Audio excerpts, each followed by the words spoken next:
नमस्कार, स्वागत है सभी का। आज हम लोग विज्ञान का मॉक टेस्ट करने जा रहे हैं। देखते हैं क्वेश्चनों को। पहला क्वेश्चन है, निम्न में से किसका अपवर्तनांक सर्वाधिक होता है?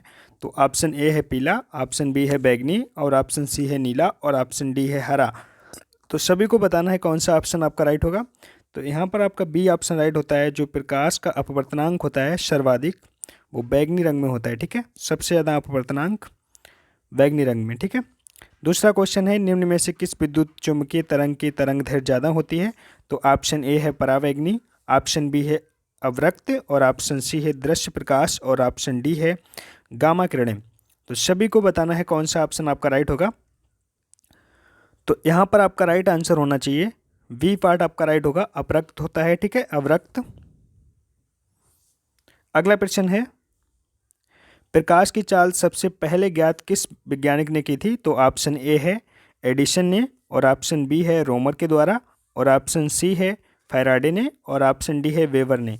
तो यहाँ पर आपका राइट आंसर होगा बी पार्ट राइट है। जो प्रकाश की चाल है वो सबसे पहले रोमर नामक वैज्ञानिक ने की थी। ठीक है, रोमर को याद रखना है प्रकाश की चाल में। ठीक है, अगला प्रश्न है, सरल सूक्ष्मदर्शी में वस्तु को रखा जाता है। ऑप्शन ए है लेंस और प्रकाश के बीच, ऑप्शन बी है फोकस के बाहर और ऑप्शन सी है वक्रता केंद्र पर और ऑप्शन डी है अनंत पर।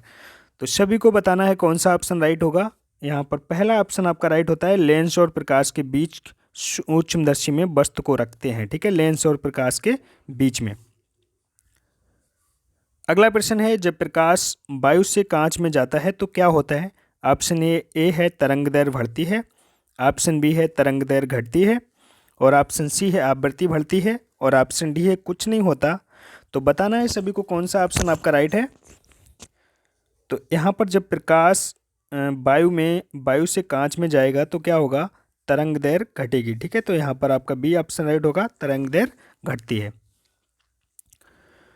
अगला क्वेश्चन होता है, पूर्ण आंतरिक परावर्तन होता है जब प्रकाश जाता है किसमें? ऑप्शन ए है जल से हीरे से कांच में, ऑप्शन बी है जल से कांच में और ऑप्शन सी है वायु से जल में और ऑप्शन डी है वायु से कांच में। तो सभी को बताना है कौन सा ऑप्शन आपका राइट होगा। पूर्ण आंतरिक परावर्तन होता है जब हीरे से कांच में प्रकाश जाता है तब। ठीक है, तो पहला ऑप्शन राइट होगा। अगला प्रश्न है, प्रकाश तंतु किस सिद्धांत पर कार्य करता है? ऑप्शन ए है पूर्ण आंतरिक परावर्तन, ऑप्शन बी है परावर्तन पर और ऑप्शन सी है प्रकीर्णन पर और ऑप्शन डी है व्यक्तीकरण पर। तो सभी को बताना है कौन सा ऑप्शन आपका राइट होगा। तो यहाँ पर आपका पहला ही ऑप्शन राइट होता है, पूर्ण आंतरिक परावर्तन पर प्रकाश तंतु का सिद्धांत जो है काम करता है पूर्ण आंतरिक परावर्तन पर। ठीक है, अगला प्रश्न है, प्रकाश ऊर्जा को विद्युत ऊर्जा में बदलता है। प्रकाश ऊर्जा को विद्युत ऊर्जा में कौन बदलेगा? ऑप्शन ए है डायनमो, ऑप्शन बी है विद्युत मीटर और ऑप्शन सी है सौर सेल और ऑप्शन डी है विद्युत सेल। तो प्रकाश ऊर्जा को विद्युत ऊर्जा में बदलता है सौर सेल। यहाँ पर आपका सी ऑप्शन आपका राइट होगा। ठीक है, सौर ऊर्जा भी कहते हैं उसे। अगला प्रश्न है, यांत्रिक ऊर्जा को विद्युत ऊर्जा में कौन बदलेगा? ऑप्शन ए है डायनमो और ऑप्शन बी है विद्युत मोटर और ऑप्शन सी है सौर सेल और ऑप्शन डी है विद्युत सेल। तो सभी को बताना है कौन सा ऑप्शन राइट होगा। तो यहाँ पर पहला ऑप्शन आपका राइट होगा, डायनमो जो है यांत्रिक ऊर्जा को क्या करता है? विद्युत ऊर्जा में बदल देता है। ठीक है, अगला प्रश्न है, सूर्य के केंद्र का ताप कितना होता है? ऑप्शन ए है 1.5 इंटू 10⁻7 के, ऑप्शन बी है 2.5 इंटू 10⁻7 के और ऑप्शन सी है 1.4 इंटू 10⁻6 के और ऑप्शन डी है 1.4 इंटू 10⁻7 के। तो सभी को बताना है कौन सा ऑप्शन आपका राइट होगा। तो सूर्य के केंद्र का ताप जो है पहला ऑप्शन आपका राइट है, 1.5 इंटू 10⁻7 के होता है। अगला प्रश्न है, सूर्य के केंद्र का दाब कितना होता है? तो ऑप्शन ए है 3 इंटू 10⁻16 न्यूटन प्रति वर्ग मीटर और ऑप्शन बी है 3 इंटू 10⁻6 न्यूटन प्रति वर्ग मीटर और ऑप्शन सी है 2 इंटू 10⁻16 न्यूटन प्रति वर्ग मीटर और ऑप्शन डी है 2 इंटू 10⁻7 न्यूटन प्रति वर्ग मीटर। तो बताना है सभी को कौन सा ऑप्शन राइट है। तो यहाँ पर आपका तीसरा ऑप्शन राइट है, 2 इंटू 10⁻16 न्यूटन प्रति वर्ग मीटर होता है सूर्य के केंद्र का दाब। ठीक है, अगला प्रश्न है परमाणु रिएक्टर आधारित है। ऑप्शन ए है नाभिकीय संलयन पर, और ऑप्शन बी है नाभिकीय विखंडन पर, और ऑप्शन सी है अनियंत्रित नाभिकीय विखंडन पर, और ऑप्शन डी है सभी। तो बताना है सभी को कौन सा ऑप्शन राइट है। तो यहाँ पर आपका बी ऑप्शन राइट होता है। जो परमाणु रिएक्टर होता है वो होता है नाभिकीय विखंडन पर आधारित, ठीक है, बी ऑप्शन राइट है।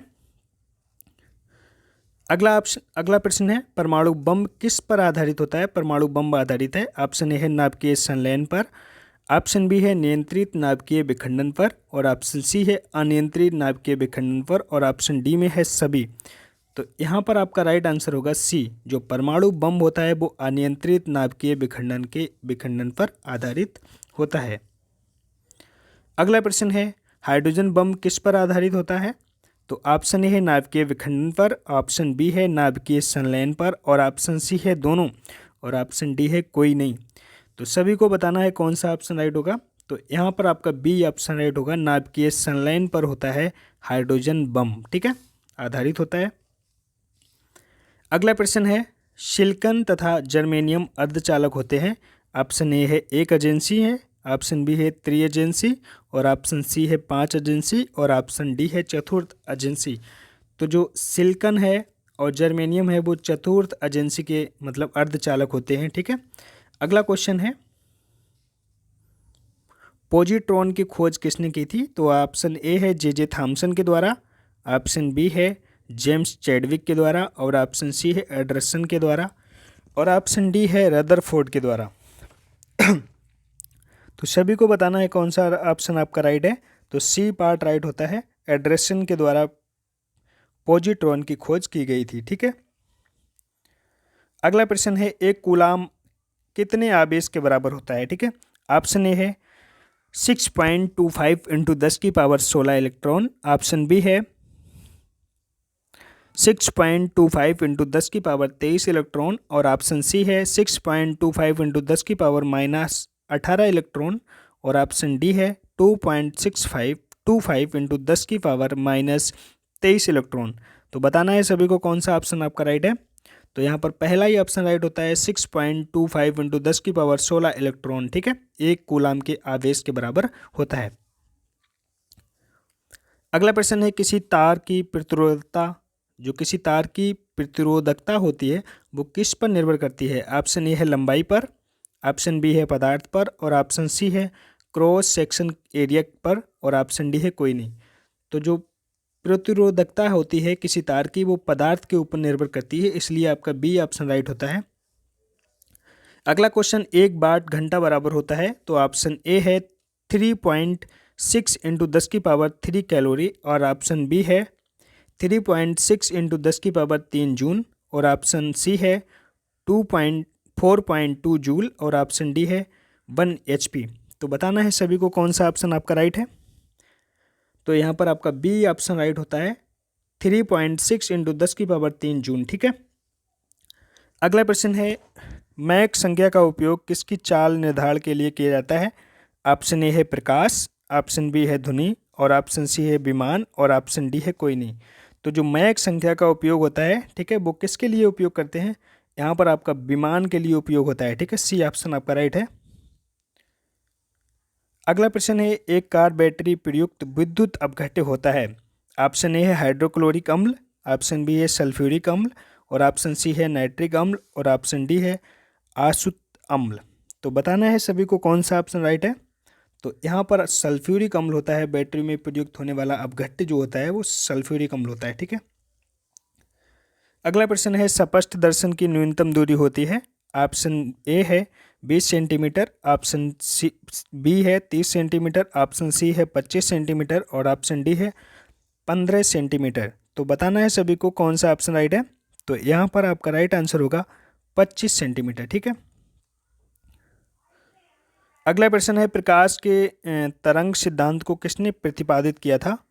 ऑप्शन ए है न्यूटन ने, ऑप्शन बी है रदरफोर्ड ने, और ऑप्शन डी सी है हाइगेंस ने, और ऑप्शन डी है वेबर ने।